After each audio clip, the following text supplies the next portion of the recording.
Os pontos de Fernando Lima.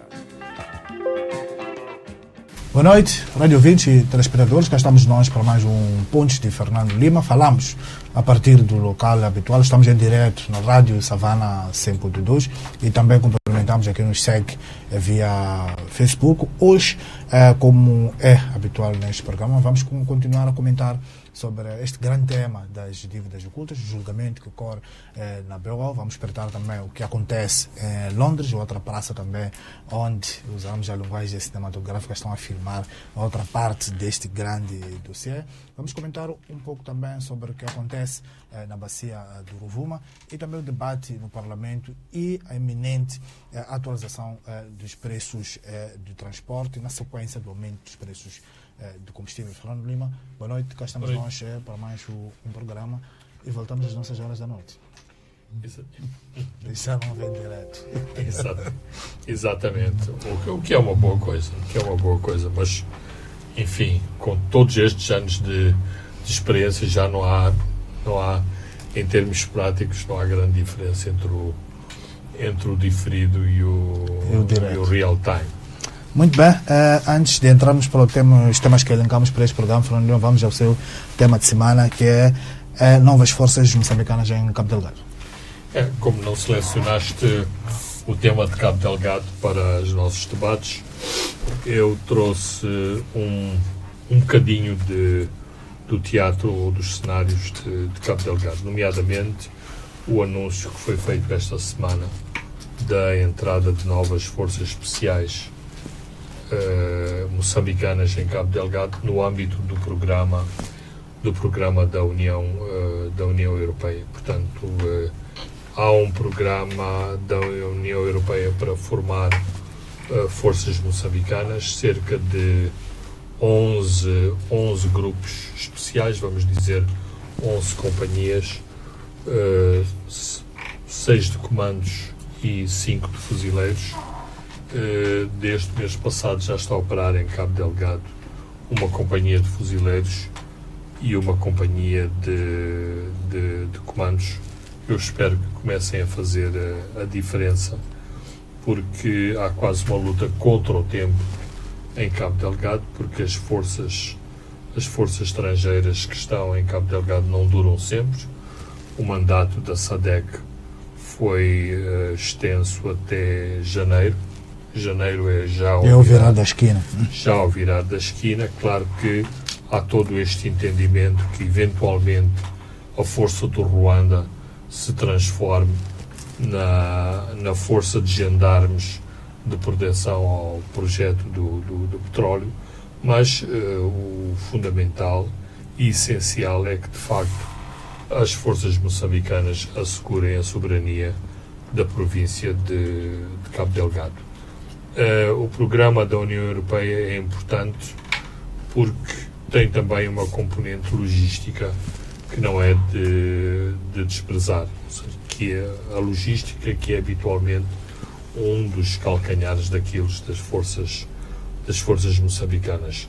Resta saber, em termos de cadeia de comando, se a força ou os instrutores da União Europeia terão uma capacidade de influenciar as cadeias de comando do Exército de Moçambique para que, de facto, os mais hábeis, os mais capazes e aqueles que, de facto, mostraram melhor destreza nas suas capacitações, sejam, de facto, os comandantes destas forças. Por último, também anuncia-se em Cabo Delgado um recrutamento local de forças militares. Isto, para mim, tem um duplo sentido.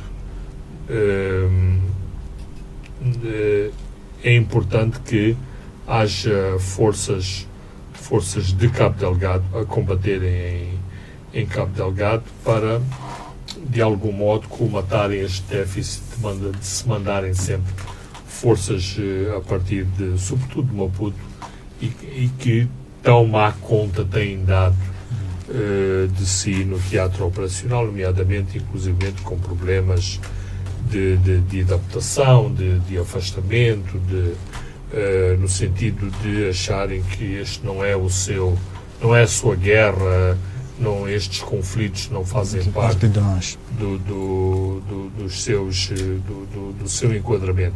Isto é discutível, é controverso, mas é assim que muitas forças reagiram à atuação em Cabo Delgado. Aliás, muita da indisciplina e muito dos abusos que foram cometidos em Cabo Delgado tem a ver com isto. Um segundo aspecto que não deixa de ser preocupante é que estes recrutamentos, que habitualmente são pouco criteriosos, podem trazer em si uma maior infiltração de indivíduos que eventualmente possam também fazerem trabalho para a insurgência e, portanto, são de algum modo... Mas uma boa indução pode ajudar a reverter a situação. Claro, mas por isso mesmo é que eu digo que um mau recrutamento, um recrutamento apressado, com objetivos pouco claros, permite depois este tipo de influências dentro das próprias Forças Armadas, o que é mau. Muito bem, Fernando Lima, vamos ao nosso primeiro tema, que é o Primvest, este grupo naval no centro das dívidas ocultas que acaba de formalizar a notificação ao presidente Filipe Nunes para depor em Londres. Nunes, Fernando Lima, é chefe de Estado em exercício. Já discutimos um pouco aqui este tema, acha mesmo que há espaço para que Filipe Nunes vá depor num tribunal em Londres? Bem, tanto quanto sei, o presidente do Quênia, quando foi acusado, acho que de excesso de força numa das eleições no Quênia, foi à Haia depor de sua livre vontade. Não era obrigado, mas ele achou que devia ir à Haia fazer a sua deposição perante o Tribunal dos Direitos Humanos e, portanto, nada impede que o Presidente Nyusi vá a Londres. Mas, habitualmente, o chefe de Estado tem as suas prerrogativas e, em Maputo, também seriam criadas condições para a audição do Presidente de Moçambique sem que ele tivesse que ir se deslocar a Londres. Portanto, o FEDIVER aqui é, digamos, os críticos da presidência de Nyusi que exultam com esta decisão, porque estão a imaginar o presidente Nyusi apanhar o próximo avião para Londres. E isto não deixa também de ser interessante e de mostrar alguma bipolarização em relação ao próprio julgamento, nomeadamente a existência de forças que se manifestam aberta e publicamente com satisfação de que o Presidente está a ser forçado a ir a Londres a depor, neste caso, das dívidas ocultas. É curioso que nesta estratégia da Primvest, Armando Guebuza, que era o presidente na altura, desaparece da fotografia, tal como Manuel Chang, que na altura era o ministro das Finanças, que assinou as garantias. Bem, isso é uma estratégia muito clara, porque o papá, como dizia Jean Bostani, era o grande mentor de todo este projeto. Na visão da Privinvest, não teria havido o escândalo das dívidas ocultas. Aliás, os últimos depoimentos de António Carlos do Rosário também comprovam isto. Aliás, tudo isto parece estar ligado, parece que há uma linha direta entre António Carlos do Rosário e a Privinvest em Beirute. Nesta teoria da conspiração, portanto, tudo corria bem, eis não quando Filipe Nyusi resolveu alterar a sua perspectiva sobre o projeto de defesa costeira e tudo ficou complicado. Portanto, para a Privinvest também é E nesse complicado. comunicado assinado por Skandar Safa, há ataques virulentos contra o presidente Nyusi, que é o grande sabotador desse projeto. Sim, não. Eu penso que nós temos assistido a um aumentar de tom em relação ao presidente de Moçambique, exatamente porque a Privinvest e os seus advogados sempre pensaram que o avançar de uma ação em Londres faria o governo de Moçambique recuar. Ora, o governo de Moçambique não recua, não há qualquer instrução em contrário em Londres, e em privado continua a haver esta declaração de que o Presidente, não obstante as situações de que tem sido alvo, não se beneficiou diretamente dessas contribuições. Portanto, eventualmente, será por causa disso que a Procuradoria-Geral da República não recuou. No meu entender, também há uma percepção de que a conjuntura internacional favorece o presidente Nyusi. Portanto, penso que é um pouco nesta jogada em vários tabuleiros que o governo de Moçambique se mantém inalterável nos seus posicionamentos no julgamento de Londres. Em certos setores, Fernando Lima, argumenta-se que a questão de fundo sobre as dívidas é que o que deve ser esclarecido em Londres é se os empréstimos são ou não um negócio de Estado. E se isso não for esclarecido, a posição de Moçambique fica um pouco fragilizado. Não acha que se Nyusi for depor, ajudava a cimentar esta posição de Moçambique, ou seja, de que as dívidas são ilegais e não devem ser pagas? Que as dívidas são ilegais e não devem ser pagas. Ok. Tinha percebido ao contrário. Pode ajudar. Eu ouvi ontem, quinta-feira, a ativista Denise Nambureto defender esse ponto de vista. Ela está bem documentada sobre o assunto, sobretudo por causa dos contactos internacionais, nomeadamente no Reino Unido e na Suíça. Portanto, uma boa diplomacia, o que é um problema em Moçambique, porque nem sempre a nossa diplomacia funciona corretamente. Poderia ser que a deslocação do Presidente a Londres fosse um grande trunfo e não esta forma como está a ser exposto neste momento, que está a ser forçado. Ou seja, à partida está numa situação de fraqueza. Ora, não me parece, pelos dados que eu tenho, que existe esta situação de fraqueza. Mas se o arranjo fosse este, se a percepção mesmo em termos jurídicos, fosse de que a deslocação do Presidente de Moçambique a Londres pudesse ajudar a que as dívidas fossem retiradas, digamos, do portfólio de Moçambique, sim, acho que era importante o Presidente ir a Londres, porque o mais importante de tudo que está em discussão em Londres, e é preciso anotar que em Londres são muitos processos juntos.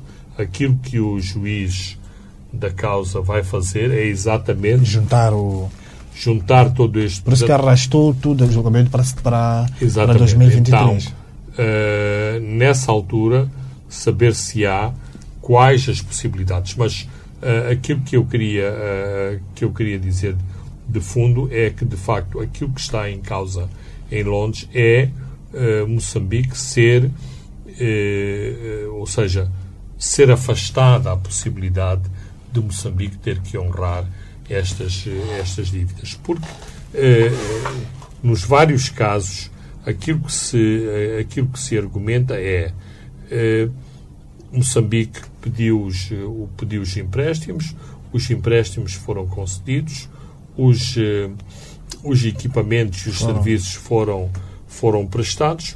O que é que estamos aqui a discutir? Claro que houve uns malandros, e falando assim em linguagem comum, houve aqui uns malandros pelo meio que se beneficiaram. Há que punir os malandros, há que punir algumas instituições porque não preveniram que esses malandros deixassem de atuar, ou seja, isto uma parte compete às autoridades moçambicanas, a outra parte está a ser feito pelas autoridades fiduciárias da Grã-Bretanha, da Suíça e dos Estados Unidos, e no resto mantém-se tudo na mesma, ou seja, Moçambique tem que pagar aquilo que pediu emprestado. Por isso que é importante também, do ponto de vista militante, que Moçambique saiba fazer determinadas jogadas, nomeadamente com a campanha do Jubileu e outros grupos muito ativos na Suíça e na Grã-Bretanha, para que, digamos, se empurre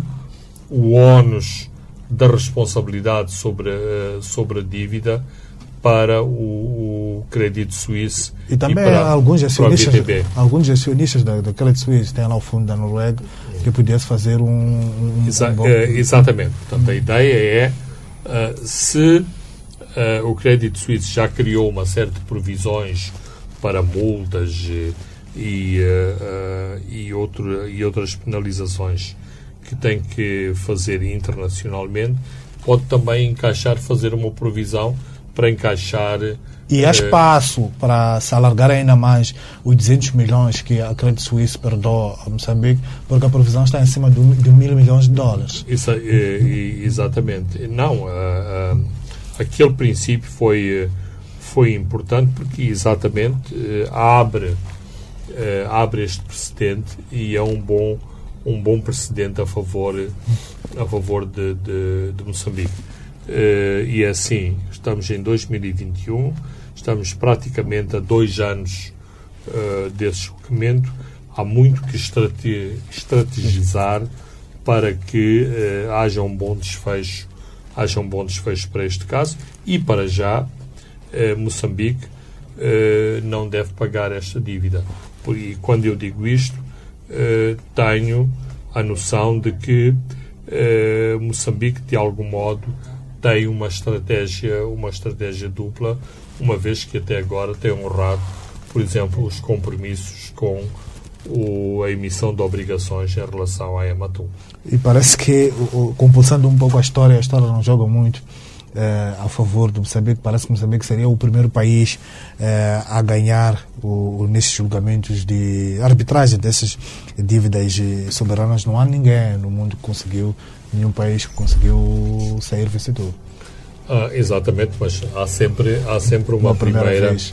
Há sempre uma primeira vez, e sobretudo isto também tem que ver com como são encarados os bancos, estas instituições financeiras, neste tipo de operações. E, portanto, há por exemplo, com todo o advento e desenvolvimento do terrorismo e da lavagem de dinheiro para financiar o terrorismo, isto deu um papel diferenciado, por exemplo, às instituições de crédito internacionais. Com os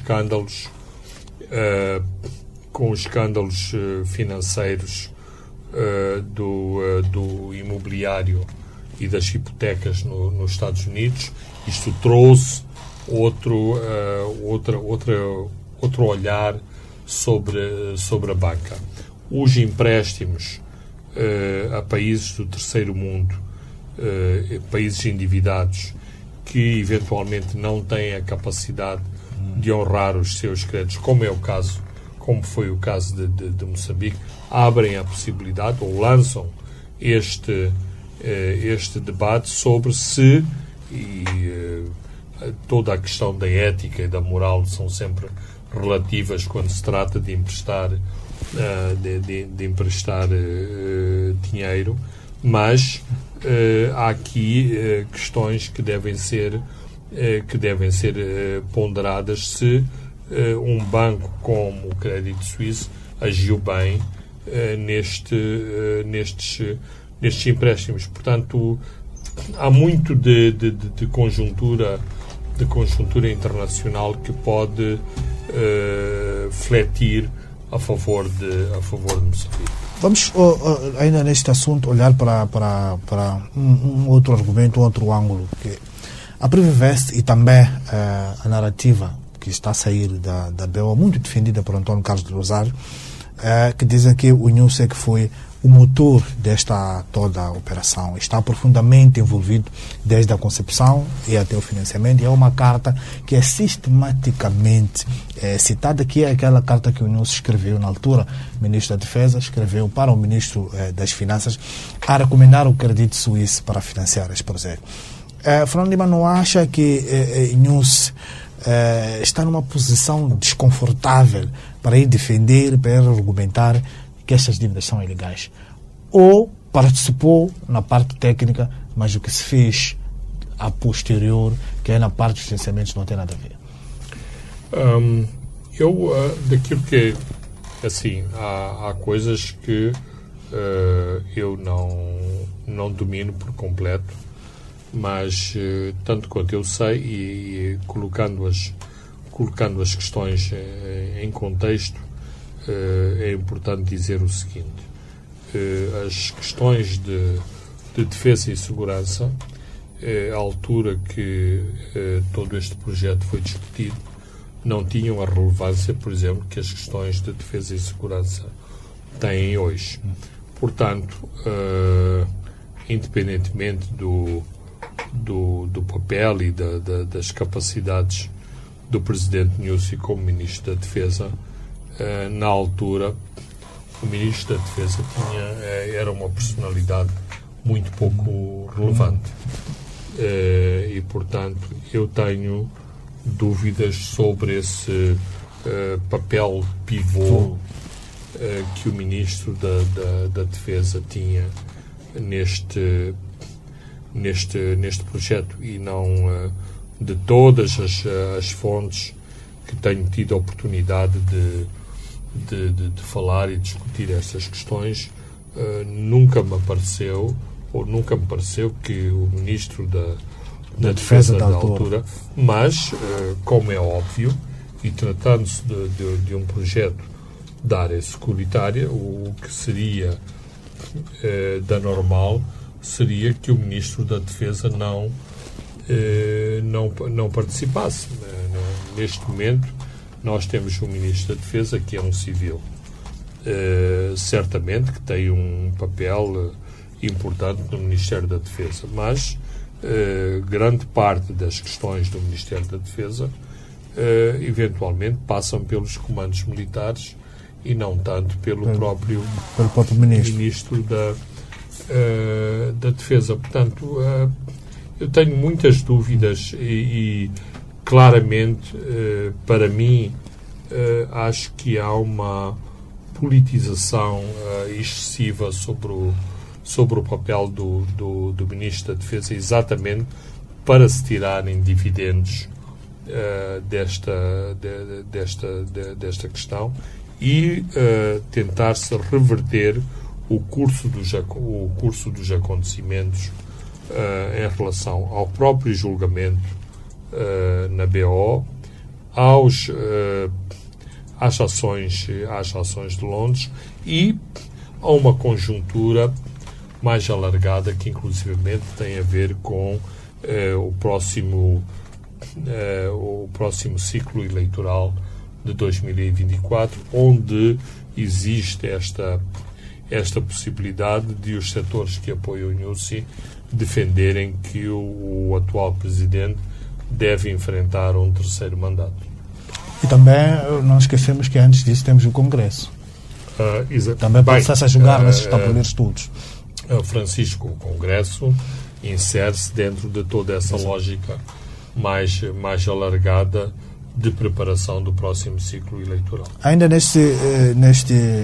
nesta narrativa, ouvimos ontem o Carlos Agostinho do Rosário a dizer que o presidente Guebuza não sabia da criação da Ematum, só soube quando já tinha todo o financiamento, já estava a operar. Falando, é para rir ou para chorar? Eu acho que é sobretudo para rir. É assim, comparemos as narrativas de dois réus.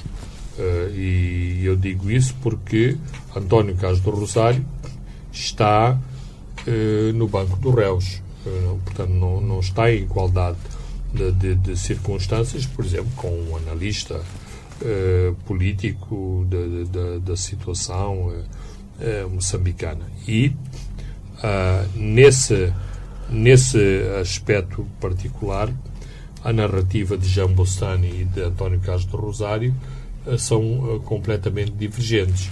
Ou seja, Jean Bostani coloca o epicentro de todas as decisões deste projeto em Armando Guebuza, mas António Carlos do Rosário era a pessoa-chave, portanto, a pessoa que Armando Guebuza indicou à Privinvest como quem seria o coordenador deste projeto. Ora, não faz sentido, e aliás, António Carlos do Rosário, na sua própria narrativa, é coerente nesse princípio de que ele não tomou nas mãos o projeto e o, digamos, alienou do seu enquadramento original. Portanto, ele, dentro daquilo que ele proclama em tribunal, continuou leal aos comandos, à hierarquia de comando, portanto, teria sempre que prestar contas ao chefe de Estado, ou, neste caso, o comandante em chefe. Portanto, não essa narrativa não cola. E aliás, mais mesmo em termos formais, quer-me parecer que isto tratou-se de como que um último salvo, alguém que olha para o seu carregador de munições e vê que o carregador está prestes a acabar e dá a sua última rajada. Ele, durante todos os seus depoimentos, tentou manter uma certa coerência em termos de uma narrativa que tenha, digamos, elementos para serem tomados como verídicos. Este último salvo, ou esta última rajada, pareceu-me completamente fora de contexto e vou jogar a última cartada. O presidente Guebuza não tem nada a ver, mais ou menos era isto que ele queria dizer, não tem nada a ver com este assunto. Se ele não tem, quem é que tinha? Nós vimos a visita do presidente Guebuza, acho que em 2013, à França, exatamente a visitar o estalelo onde estavam a começar a ser construídos os 24 atuaneiros da Ematum, Fernando Lima. Absolutamente. Como é que essa pessoa não tem nada? Não se pode escamotear aquilo que o réu António Carlos do Rosário disse. É verdade que disse isso, mas digamos que outras evidências contrariam claramente este tipo de declaração. Aliás, por exemplo, eu agora já não consigo citá-lo em contexto, mas o grande obreiro, por exemplo, quando ele disse que o grande obreiro da ponte sobre o Zambeze foi o presidente Guebuza. Não foi o grande obreiro. Os méritos, há mérito, claro, para Guebuza na construção dessa ponte, mas o mérito fundamental e quem abriu as portas aos financiamentos foi o presidente Chissano. Eu pessoalmente falei com o presidente Chissano sobre este aspecto e como foi difícil, por exemplo, convencer os doadores para entregarem o dinheiro para a ponte sobre o Zambeze, porque o argumento era que... O estudo de viabilidade. Sim, o estudo de viabilidade e que as estatísticas mostravam que havia muito poucos caminhões a passarem sobre o Zambeze, no caso, sobre o batelão que atravessava o Zambeze. Muito bem, Fernando Lima, caros ouvintes e telespectadores, vamos a um brevíssimo intervalo e voltamos já. Boa noite, rádio ouvintes e telespectadores, estamos de volta. A segunda e a última parte dos pontos de Fernando Lima. Vamos continuar a olhar para uma ou duas questões sobre o julgamento que decorre na BO, sobre as dívidas ocultas. Fernando Lima, ontem na audição de António Carlos foi um dos momentos tensos, foi na altura em que o juiz expulsou António Carlos do Rosário por alegado desrespeito ao tribunal. Um intervalo e uma conversa com os advogados, concertações, convenceram o juiz a voltar atrás. Foi importante manter António Carlos do Rosário no tribunal ou a sua saída não mudaria absolutamente nada? Quer dizer, do ponto de vista do processo e da própria encenação do julgamento, acho que é importante, mas eu acho que houve demasiada condescendência. Primeiro porque quer nas audições de quinta-feira como sexta-feira, em termos de processo e de matéria para o julgamento, houve muito pouco. Houve, sobretudo, proclamações políticas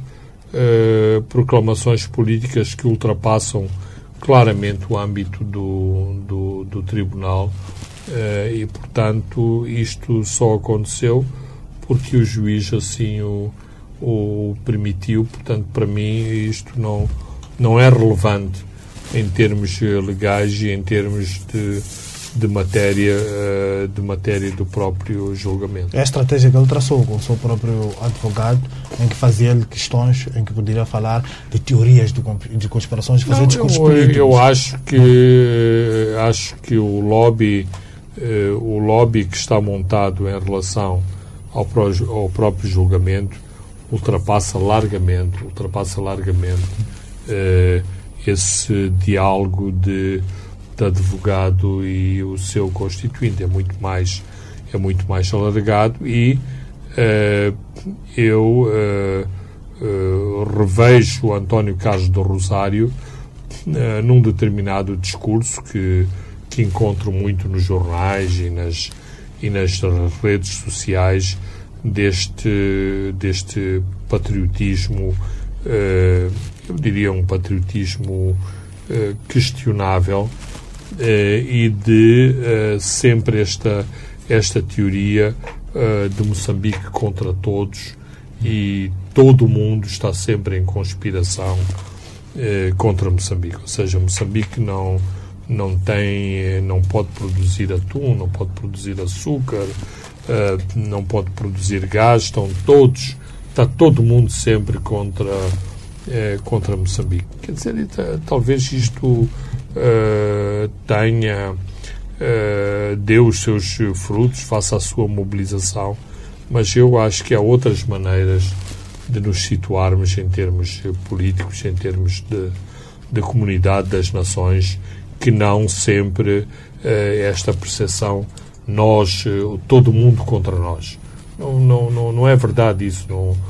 Não é que todo mundo está contra Moçambique. Cada um tem os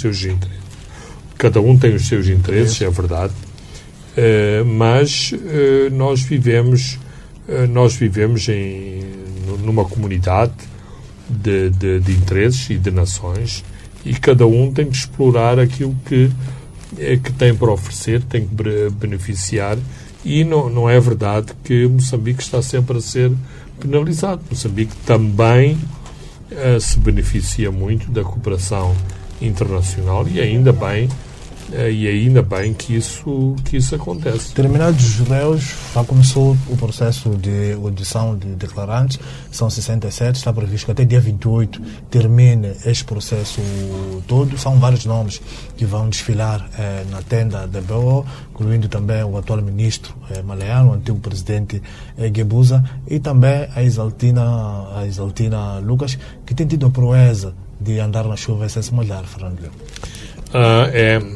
Digamos, é a figura mais enigmática,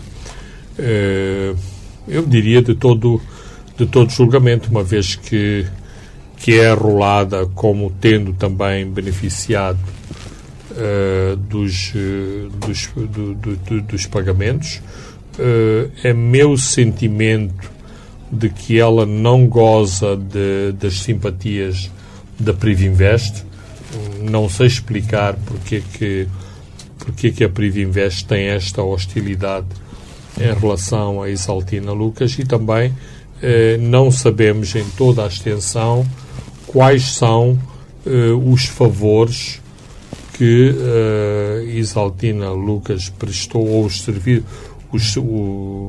a palavra correta é os serviços que Isaltina Lucas prestou ao governo, para que, ao contrário de Renato Matuste, que também acha ele que acha que fez tudo para se isentar deste processo, e acabou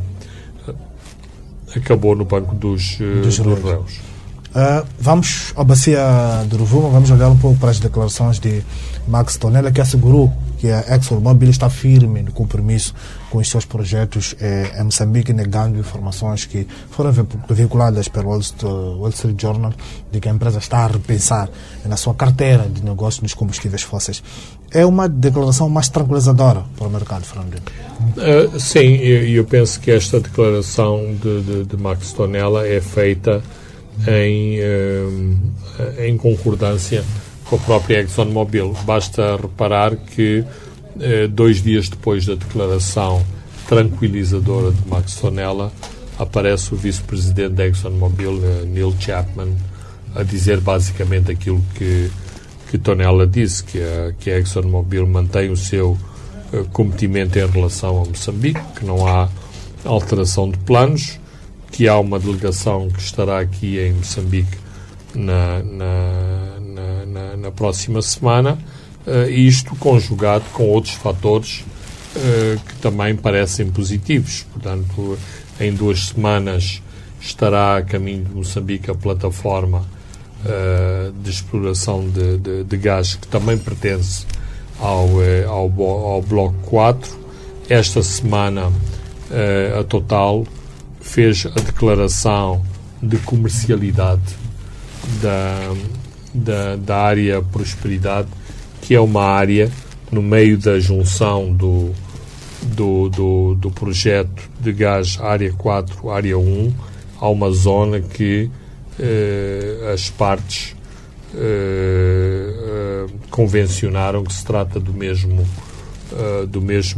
reservatório, e, portanto, haverá também aí uma exploração específica e conjunta em relação a esta área, que do lado da Total chama-se Prosperidade, do lado da Área 4, da ExxonMobil, se chama Mamba. Ora, a importância desta declaração da Total tem a ver com o facto de a multinacional francesa estar numa situação de impedimento por força maior. Portanto, a Total não era obrigada a fazer esta declaração, poderia mais uma vez invocar força maior para dizer não nos podemos pronunciar em relação à exploração do bloco Prosperidade.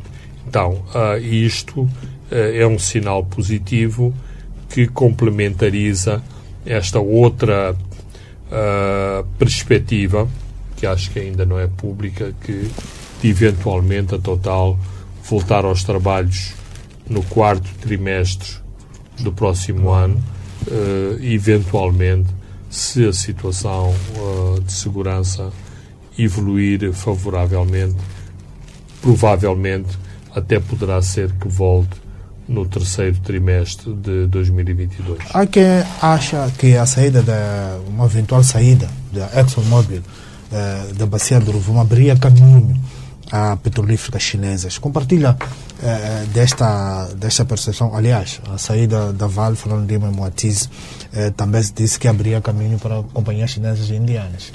Bem, abrir caminho para companhias chinesas, porque também já se veiculou a hipótese da Total ocupar a posição da ExxonMobil. Mas aquilo que eu acho que é a percepção, pelo menos, do governo de Moçambique, é que não gostariam de ver empresas chinesas aumentarem a sua participação no bloco 4.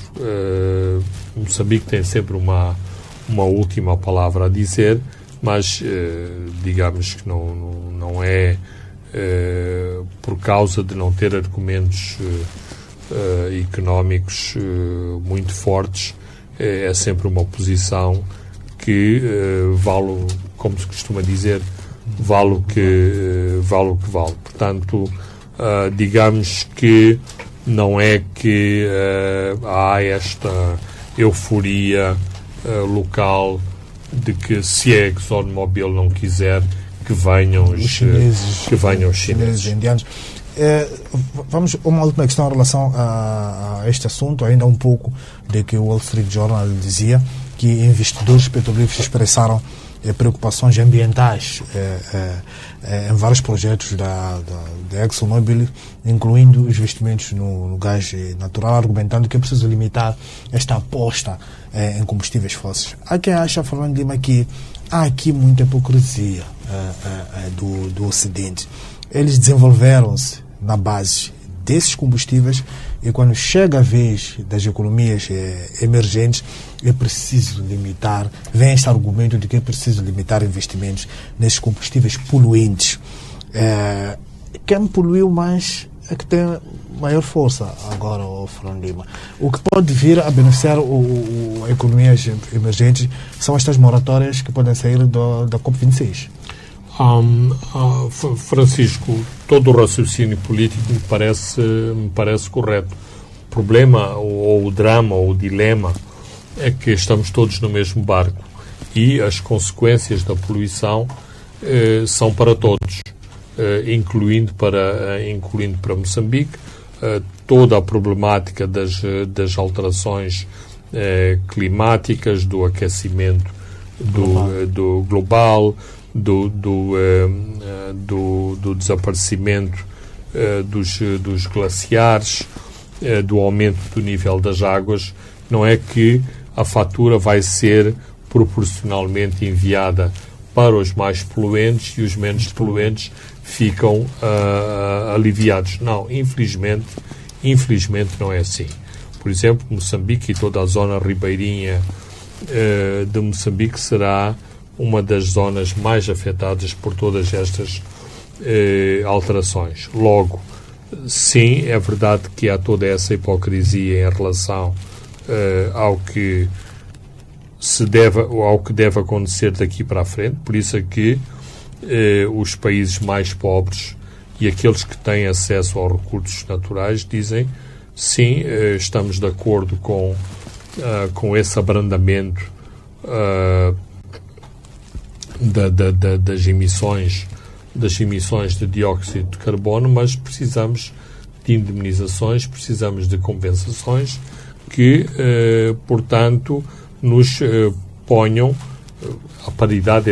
É impossível, mas que nos ponham, que restabeleçam alguma equidade em relação às responsabilidades para com a conservação do planeta. E aqui sim me parece o diálogo mais realista. Não é com dedos apontados de ambos os lados que vamos resolver o problema, não é com as carboníferas da Polónia que continuam com os problemas, continuam com as centrais térmicas chinesas, que vamos com acusações às centrais térmicas chinesas, que vamos resolver o problema. A questão realista é, penso eu, das compensações que, por um lado, devem beneficiar países como Moçambique, programas específicos para países como Moçambique, e, por outro lado, programas também que mitiguem essas mesmas emissões de carbono. Por exemplo, em relação à bacia do Rovuma, aparentemente a ExxonMobil está a trabalhar num programa para mitigar esses efeitos, embora existam também estas teorias de que o gás a explorar na bacia do Rovuma tem um efeito poluente muito menor do que o habitual. Vamos ao Parlamento, em que se discutiu muito a presença das tropas internacionais em Cabo Delgado. Está longe de atingir consensos na Assembleia da República, sobretudo na questão de procedimento legal. A oposição insiste que o governo ignorou a Assembleia da República e ainda vai a tempo de corrigir, mas o governo acha que agiu dentro do quadro legal. Fernando Lima, não acha que é possível corrigir a situação com uma pequena declaraçãozinha à Assembleia da República, um pequeno debate em que o governo se abre e fale profundamente sobre o envolvimento das tropas internacionais em Cabo Delgado? Temos em memória aquilo que aconteceu com as dívidas ocultas, Fernando. Bem, eu penso, e acho que já o disse aqui neste programa, que Moçambique aprendeu, ou o governo de Moçambique aprendeu muito pouco com este caso das dívidas ocultas, porque não, como se costuma dizer, não tira braço e não tira perna o governo fazer declarações sistemáticas aos órgãos de soberania do que é que se passa no país, nomeadamente em relação às questões de soberania e à presença de forças internacionais em Moçambique. Ou seja, se este assunto das tropas estrangeiras era um assunto tão problemático, incluindo dentro da própria Frelimo, a partir do momento em que foi acordado e deixou de ser problema para a Frelimo, o resto é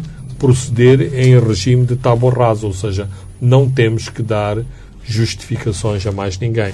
É verdade, sim, que em termos constitucionais o governo não está obrigado a muito mais, ou seja, não precisa de nenhuma autorização parlamentar para fazer o convite às tropas internacionais para entrar em Moçambique, mas informação, troca de dossiês, entrega de dossiês à própria oposição, acho que facilitaria muito mais o processo político moçambicano. E isto exacerba posições, porque a oposição, e corretamente, argumenta: nós nunca somos ouvidos, nós nunca somos consultados, portanto, este país tem donos e esses donos procedem exatamente nesse sentido. Nós somos os donos, não temos que prestar contas a ninguém. Ora, isso é mau. E Moçambique, ou o seu governo e a Frelimo, como governo desse país desde a independência, tem que começar seriamente a fazer as suas próprias reflexões. Nomeadamente, porquê que estamos sempre em conflito desde que nos tornamos independentes? Portanto, significa que a nossa margem de diálogo, de manobra, de interação entre nós, enquanto sensibilidades diversas, é muito pouco.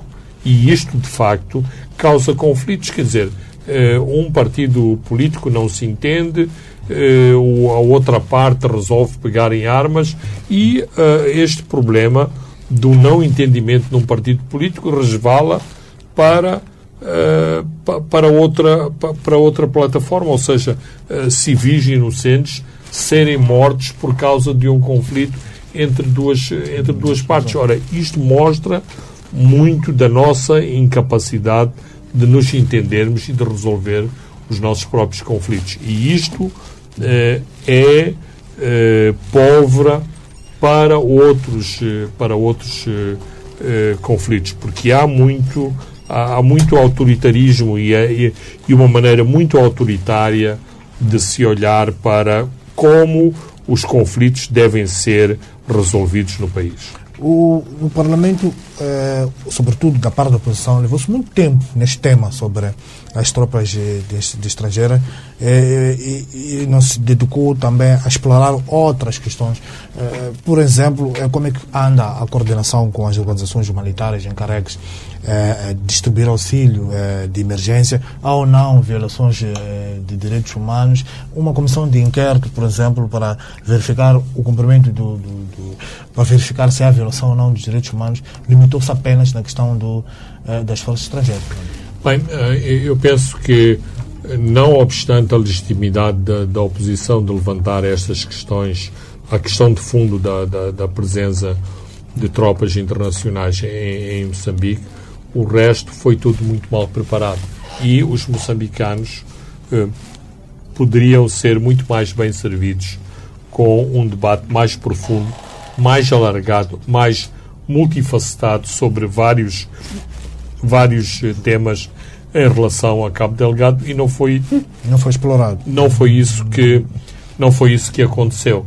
Portanto, Cabo Delgado não é só se há tropas, se estão autorizadas ou não estão autorizadas. E isso foi uma perda, porque os moçambicanos ficaram a saber muito menos, ficaram muito menos envolvidos numa questão que de facto diz respeito a todos. Vamos fechar com outro tema, que é a atualização dos preços do transporte. Isto resultante do recente agravamento dos preços de combustíveis está a provocar este efeito dominó em todos os setores de economia. Os operadores de transportes privados querem atualizar as suas tarifas, o que não acontecia há 5 anos. Era esperado, Fernando?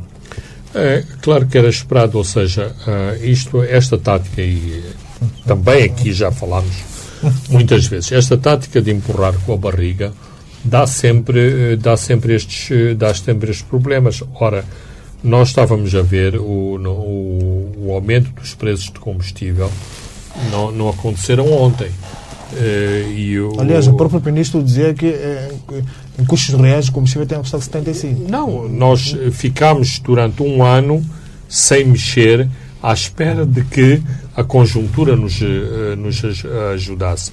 Mas, exatamente como a conjuntura indica que os preços vão continuar a subir, finalmente a OPEP, ou a Organização dos Países Produtores de Petróleo, encontrou a sua própria maneira de começar a ser muito mais ativa na determinação dos preços de petróleo, e não só, também a conjuntura de países como os Estados Unidos assim o determina. Nós, que não somos produtores, temos que acolher este aumento de preços. Ora, não é ciência de foguetões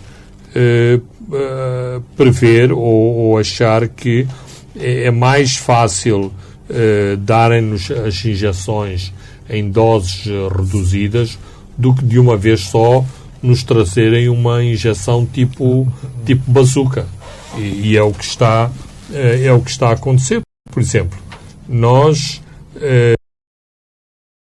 digamos que olhamos para o lado em relação aos preços dos transportes públicos. E vamos, claro, tentando soluções alternativas. Mas o que é certo é que os transportes, há anos que não há... Há 5 anos. Não há mexidas nas tarifas dos transportes alternativos. Ora, o que é que isto significa?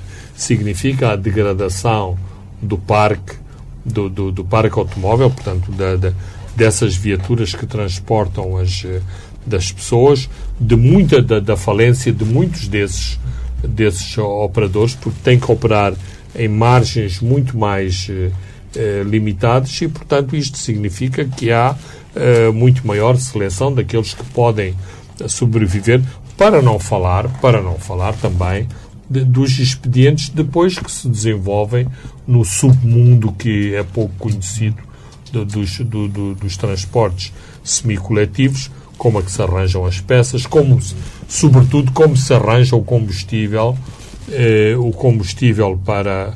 para as frotas, a questão legal, por exemplo, porque é que os semicoletivos têm todos estes problemas em relação aos subsídios? Porque exatamente passam sempre ao lado das questões legais. Ora, a ideia do governo é nós pagamos e damos os subsídios àqueles que têm tudo direitinho legal. É o que o ministro Malean disse ontem ao Parlamento, que não vão subsidiar as gasolineiras que estão mais organizadas do que os transportadores, vão continuar a subsidiar os setores que são os transportes que são mais desorganizados, como dizia aqui o Fernando. Não, e é mais, e claro que é mais